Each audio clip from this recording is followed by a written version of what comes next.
Lebanon থেকে ইসরায়েলে ১ dozen rocket হামলা। এদিকে মশায় কুপোকাত করছে ইসরায়েলকে। লেবাননে ইসরায়েল স্থল অভিযান শুরু। দামেস্কে ইসরায়েলি বিমান হামলা, নিহত ৩। লেবাননে ইসরায়েলি হামলাকে সমর্থন যুক্তরাষ্ট্রের। সর্বশেষে জানিয়ে দিব, একদিনেই লেবাননে ৯৫ জনকে হত্যা করেছে ইসরায়েল। লেবানন থেকে ইসরায়েলে ১ ডজন রকেট হামলা।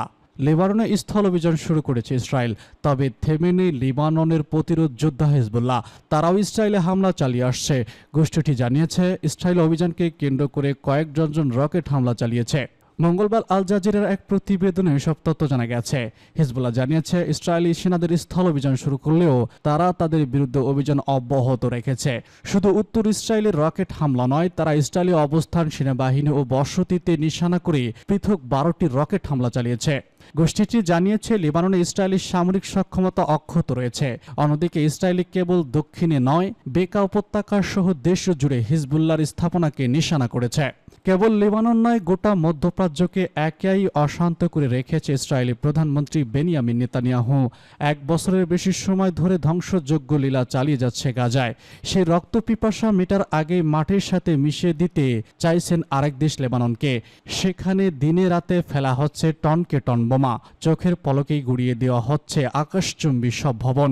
একযোগে গাজা এবং লেবাননে হামলা চালাতেই ক্ষান্ত হননি নেতানিয়াহু। হায়নার মতো চোখ পড়েছে আরেক মুসলিম দেশ ইয়েমেনেও। সেখানেও বিমান হামলা চালাতে যাচ্ছেন তিনি। সামরিক বিশ্লেষকরা বলছেন, দেশে দেশে এমন অশান্ত পরিস্থিতি তৈরির মাস্টারমাইন্ড হচ্ছে আমেরিকা। তাদের পাঠানো অস্ত্র আর বোমা নির্বিচারে ফেলা হচ্ছে আবাসিক ভবনগুলোতে।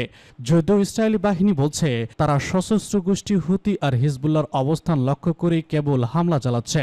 এদিকে মঙ্গলবার সকালে সামরিক বাহিনীর এক বিবৃতিতে বলা হয়েছে, ইসরায়েলের সীমান্তবর্তী এলাকাগুলোতে কয়েক ঘন্টা আগে লেবাননের প্রতিরোধ যোদ্ধা হিজবুল্লাহ লক্ষ্য করে বিমান হামলা ও স্থল অভিযান শুরু করা হয়েছে। বিবৃতিতে বলা হয়েছে, অভিযানগুলো সীমিত পরিসরে এবং হিজবুল্লাহর বিরুদ্ধে নির্দিষ্ট নিশানায় পরিচালিত হচ্ছে। এর আগে লেবাননের প্রধানমন্ত্রী নাজিব মিকালি বলেছেন, ইসরায়েলের অব্যাহত বিমান হামলা ইতিমধ্যে লেবানন জুড়ে প্রায় ১ বিলিয়ন মানুষকে তাদের ঘর বাড়ি ছাড়তে বাধ্য করেছে। এটি এ যাবৎকালের সবথেকে বড় বাস্তুচ্যুতির ঘটনা। মশায় কুপোকাত করছে ইসরায়েলকে। এবার ইসরায়েলকে কুপোকাত করছে ছোট্ট এক পতঙ্গ মশা। ডেঙ্গু, ম্যালেরিয়া কিংবা ফ্লাইট নাইট নয়, দেশটিতে মশার কামড়ে বেড়েছে ওয়েস্ট নাইট নামের এক প্রাণঘাতী এক ভাইরাস। এর মধ্যে ইসরায়েলের দক্ষিণ ও মধ্য অঞ্চলে আশঙ্কাজনক হারে বেড়েছে এর আক্রমণ। মৃত্যুর হারও কম নয়। স্থানীয় গণমাধ্যমগুলো বলছে, এই রোগে আক্রান্ত হয়ে মৃত্যুর হার ৭%। আক্রান্তের বেশিরভাগই বয়স্ক। চলতি বছর ওয়েট নাইট ভাইরাসে আক্রান্ত হয়েছে প্রায় ১,০০০ ইসরায়েলি। প্রাণ হারিয়েছে ৭১ জনের। চিকিৎসকরা বলছেন, আক্রান্ত হলেও খুব সহজ না রোগীর নির্ণয়, কারণ আক্রান্তের ৮০% শরীরেই দেখা দেয় না কোনো উপসর্গ। আর ১৯% জ্বর, মাথা ব্যথা ও শরীর ব্যথা হলেও বোঝা যায় না রোগীর কী ধরন ফ্লু নাইট হয়েছে কিনা। সংশ্লিষ্টরা বলছেন, ইসরায়েলি পরিচিত নয় এই রোগে। সাধারণত প্রতি বছরের জুলাই থেকে অক্টোবরে ৫ মাসের মধ্যে এই রোগ থাকে, তবে আগে কখনো এবারের মতো ভয়ঙ্কর রূপ নেয়নি সেটি। বিশেষজ্ঞরা বলছেন, চলমান যুদ্ধের পরিস্থিতিতে স্বাস্থ্য খাতে যথাযথ নজর না দেওয়ায় বেড়েছে এই ভাইরাসের উপক্রম। লেবাননে ইসরায়েলের স্থল অভিযান শুরু। লেবাননে স্থল অভিযান শুরু করেছে ইসরায়েল। দেশটির দক্ষিণাঞ্চলের বিভিন্ন এলাকায় নির্দিষ্ট লক্ষ্যে স্থল অভিযান শুরু করেছে বলে জানিয়েছে ইসরায়েলের সেনাবাহিনী। মঙ্গলবার কাতার ভিত্তিক গণমাধ্যম আল জাজিরার এক প্রতিবেদনে এসব তথ্য জানানো হয়েছে। মঙ্গলবার সামরিক বাহিনীর এক বিবৃতিতে বলা হয়েছে, ইসরায়েলের সীমান্তবর্তী এলাকাগুলোতে কয়েক ঘন্টা আগে লেবাননের প্রতিরোধ যোদ্ধা হিজবুল্লাহকে লক্ষ্য করে বিমান হামলা ও স্থল অভিযান শুরু করা হয়েছে। বিবৃতিতে বলা হয়েছে, অভিযানগুলো সীমিত পরিসরে এবং হিজবুল্লাহর বিরুদ্ধে নির্দিষ্ট নিশানায় পরিচালিত হচ্ছে। এর আগে লেবাননের প্রধানমন্ত্রী নাজিব কামিদ বলেছেন, ইসরায়েলের অব্যাহত বিমান হামলা ইতিমধ্যেই লেবানন জুড়ে প্রায় ১ বিলিয়ন মানুষকে তাদের ঘরবাড়ি ছাড়তে বাধ্য করেছে। এটি এ যাবৎকালের সবথেকে বড় বাস্তুচ্যুতির ঘটনা। লক্ষ্য, লেবাননের রাজধানী বৈরুতে ইসরায়েলি বিমান হামলায় ইরানপন্থী সশস্ত্র সংগঠন হিজবুল্লাহর প্রধান নেতা হাসান নাসরাল্লাহ নিহত হয়েছেন। গত শনিবার বিকেলে এক বিবৃতিতে হিজবুল্লাহ এই তথ্য নিশ্চিত করে। বিবৃতিতে বলা হয়, Hezbollah secretary general Hasan Nasrullah সংগঠনটির মহান ও আমির শহীদ কমান্ডারের সঙ্গে যোগ দিয়েছিলেন। তাদের তিনি ৩০ বছর ধরে নেতৃত্ব দিয়েছিলেন।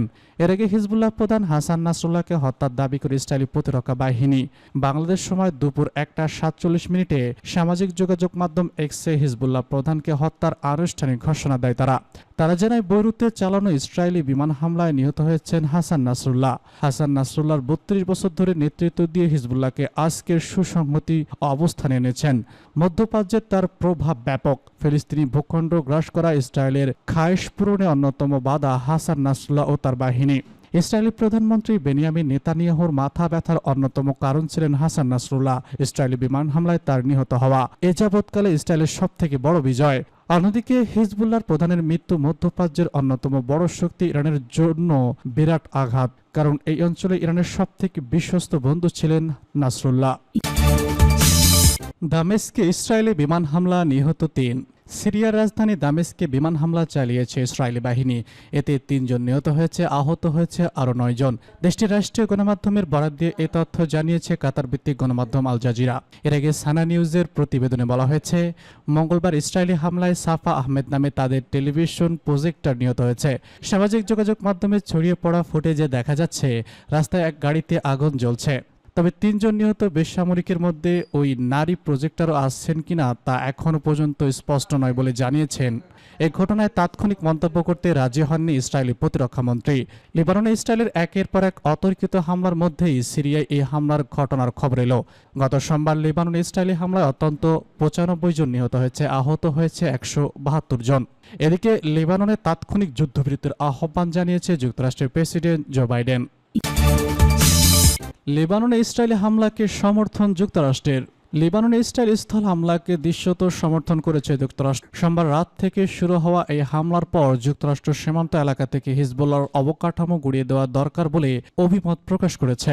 মার্কিন পররাষ্ট্রমন্ত্রী লয়েড অস্টিন ইসরায়েলি প্রতিরক্ষামন্ত্রী ইয়েব গ্যালারির সাথে এক বিবৃতিতে একথা বলেছেন। ইসরায়েল উত্তরাঞ্চলের সম্প্রদায়গুলোর বিরুদ্ধে হিজবুল্লাহ যাতে 8 অক্টোবর ধরনের হামলা চালাতে না পারে তা নির্দিষ্ট করার জন্য প্রয়োজনীয় হামলা দরকার বলে আমরা একমত পোষণ করছি।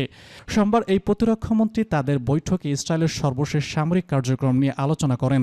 এতে অস্টিন পরিষ্কার করে বলেন যে ইসরায়েলের আত্মরক্ষার অধিকারকে যুক্তরাষ্ট্র সমর্থন করে। তবে তিনি কূটনৈতিক সমাধানের উপর গুরুত্ব আরোপ করেছেন। তিনি বলেন, সীমান্তের উভয় পাড়ে বেসামরিক নাগরিকরা যাতে তাদের ঘরবাড়ি ফিরে আসতে পারে তা নিশ্চিত করা দরকার। মার্কিন পররাষ্ট্রমন্ত্রী আর বলেছেন, যুক্তরাষ্ট্র তার নাগরিকদের রক্ষায় দৃঢ় প্রতিজ্ঞ। তিনি ইরান ও ইরান সমর্থিত সশস্ত্র সংগঠনের গুলোর হুমকির কথা উল্লেখ করেছেন। এগুলোকে প্রতিরোধ করতে তারা দৃঢ় প্রতিজ্ঞ। একদিনেই লেবাননে 95 জনকে হত্যা করেছে ইসরায়েল। হিজবুল্লাহর বিরুদ্ধে সীমিত স্থল অভিযান ঘোষণা করার পর ইসরায়েলি সৈন্যরা লেবাননে প্রবেশ করেছে। গাজার মতো লেবাননে এখন ব্যাপক ধ্বংসযজ্ঞ চালাচ্ছে দখলদার ইসরায়েলি বাহিনী, খবর আল জাজিরার। বৈরুতের দক্ষিণাঞ্চলীয় শহরতলিতে আরও বিমান হামলা চালানো হয়েছে। স্থানীয় বাসিন্দাদের সরিয়ে নেওয়ার নির্দেশ দেওয়ার পর আশেপাশের বেশ কয়েকটি এলাকায় বোমা ফেলা হয়েছে। সোমবার লেবাননে ইসরায়েলি হামলায় কমপক্ষে 95 জন নিহত হয়েছে বলে দেশটির স্বাস্থ্য মন্ত্রণালয় নিশ্চিত করেছে। এদিকে লেবাননের প্রধানমন্ত্রী নাবিদ কাইম বলেছেন, ইসরায়েলের অব্যাহত বিমান হামলার কারণে দেশ জুড়ে 10 লাখ মানুষ এরই মধ্যে ঘরবাড়ি ছাড়তে বাধ্য হয়েছে। তার মতে এটাই সব থেকে বড় বাস্তুচ্যুতির ঘটনা। লেবাননের স্বাস্থ্য মন্ত্রণালয়ের তথ্য অনুযায়ী বৈরুতে হিজবুল্লাহর প্রধান হাসান নাসরুল্লাহর হত্যার 2 দিন পর সোমবারও বিমান হামলায় 50 জন নিহত হয়েছেন। অন্যদিকে হিজবুল্লাহ ইসরায়েলের উত্তর অঞ্চল লক্ষ্য করে আরও রকেট ছুড়েছে। ইসরায়েল জানিয়েছে তাদের ইয়েমেনের ইরান সমর্থিত হুদিদের সামরিক স্থাপনা লক্ষ্য করে বড় ধরনের বিমান হামলা চালিয়েছে। অপরদিকে হিজবুল্লাহ বা ইরানের বিরুদ্ধে সার্বত্রিক যুদ্ধের বিষয়ে ইসরায়েলকে সতর্ক করে ওয়াশিংটন বলেছে, বড় ধরনের সংঘাত হলে ইসরায়েলের উত্তরে যেসব মানুষ বাস্তুচ্যুত হয়েছে তাদের ঘরে ফেরা সম্ভব হয়ে দাঁড়াবে।